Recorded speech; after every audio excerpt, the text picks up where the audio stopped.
প্রতিদিনের মতো উঠে আগে জামাকাপড়টা ছেড়েই বাইরের দিকে আকাশটা দেখে নিই যে আজকে আকাশটা কীরকম। তো আজকে আকাশটা একদম মুখ ভার করে আছে। আজকে প্রচুর মেঘ আকাশে। জানি না সারাদিন কীরকমভাবে আজকে দিনটা চলবে।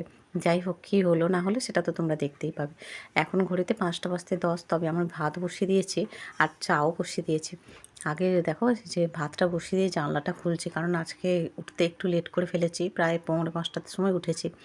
তো ওই জন্যে আর গরম জল একটু করে নিয়েছি, ওই ভাতের হাঁড়ির মধ্যেই বসিয়ে দিই গ্লাসটা, জানো, তারে তাড়াতাড়ি একটু ইসুদুষ্ণ করে নিই। তো লেবু জল এখানে করে নিয়ে খেয়ে নিলাম একটু মধু দিয়ে।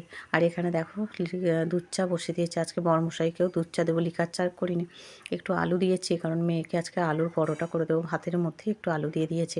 চাটাও এদিকে ফুটে গেছে, তো চলো নামিয়ে দিই। তো আমরা মেয়েরা কিন্তু সব কিছুই কাজ দশভুজা হয়ে 10টা হাত দিয়ে সামলে আমরা করে ফেলি। আমাদের 10টা হাত নাই থাকতে পারে, কিন্তু আমাদের সেই শক্তি আছে। নারী শক্তি আছে। নারী শক্তি সমস্ত কিছু শক্তির থেকে ঊর্ধ্বে আছে। সংসার চালাবার জন্য আমাদের দশভুজা হয়েই সুন্দর করে সংসারটা চালাতে হয়। মেয়ের টিফিনে ওদিকে গুছিয়ে দিয়েছি, আজকে আলুর পরোটা দিয়েছি, আলুর দম আর একটু এই যে সস দিয়ে দিয়েছি। তো এদিকে দেখো মেয়ে জামা কাপড়ও পরা হয়ে গেছে, ও একা একাই ড্রেসটা পরে নেয় প্রত্যেক দিনের মতো। একটু গুড মর্নিং করতে বললাম যে বেল্টটা পড়ছে, তো ওই জন্য একটু হাতটা নেড়ে দিল। খাইয়ে দাইয়ে নিয়েছি মেয়েকে, আবার দেখছি বেরোনো মুখোমুখি। বললাম না সকালে উঠে একদম আকাশের মুখ ভার। তো এই যে বৃষ্টি গুঁড়ি গুঁড়ি পড়ছে, ব্যাগের কভারটা পরিয়ে ওকে রেনকোটটা পরিয়ে দিলাম।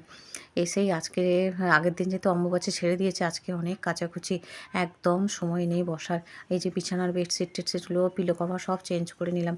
এদিকে বলতে বলতেই বাইরে ঝমঝমিয়ে বৃষ্টি। বড়মশাইও আজ রেনকোট নিয়ে গেছে, প্রত্যেক দিন ব্যাগে তো থাকে, কিন্তু পড়ে যায়নি, তখন হালকা বৃষ্টি হচ্ছে বলে। তো মাঝে মাঝে অল্প অল্প বৃষ্টি পড়ছে। তো এই যে দেখো, আর রাস্তা পুরো ভিজে গেছে। এই যে কিন্তু আমার ওই যে কাচাকুচি তো ভিজিয়ে দিয়েছি। তো ভাইকেও বললাম যে ভাই আয়, একটু পরোটা করেছি নিয়ে যাবি। তো ভাই এসেছিলো, ওকে একটু পরোটা দিয়ে দিয়েছি। ভাইয়ের সাথে একটু সময় কাটাবার পর এই যে এখন একটু কাঁচকলা আলু পটলের ঝোল করলাম নিরামিষ। আর ভাইকে একটু মাছের ঝাল করে দিয়েছি, ওই মাছ আছে মেয়েকে দিয়ে দেবো। একটু থোড় কেটে নিয়েছি, তো থোড়কে ভাজি করব আজকে, শুকনো লঙ্কা আর জিরে ফোড়ন দিয়ে ভাজি করব থোড়। মেয়েও খেতে ভালোবাসে। বড়মশাইকে আজকে দিয়েছি আলুর দম, ডিম ভাজা আর দই, আর রুটি, কলা, আলুর দম এই দিয়ে দিয়েছি সকালে। আর তারপরে এইগুলো করছি আর কি, বেলা এগুলো করছি। আজকে যেহেতু একটু লেট করে ফেলেছি, নাহলে থোড়টা করবো ভেবেছিলাম, কিন্তু যাই হোক আর দিতে পারিনি। তো আজকে প্রচুর কাজকর্ম আছে, ঘরদোরের কাচাকুচি, ঠাকুরের কাজ। আজ আবার বৃহস্পতিবার, অনেক কাচাকুচি। তো আমরা দেখো একটু সময়ও অপচয় করি না, যে যতটুকু সময় পাই সংসারটাকে যাতে একটু ভালোভাবে গুছিয়ে রাখতে পারি, সেই চেষ্টা আমাদের সব সময় থাকে। এই ছাদে চলে এলাম জামা কাপড়গুলো একবার উল্টে পাল্টে দিতে, কারণ মেঘ করছে। তো চলো আজ মিনি ব্লগটা এই পর্যন্তই। Bye bye.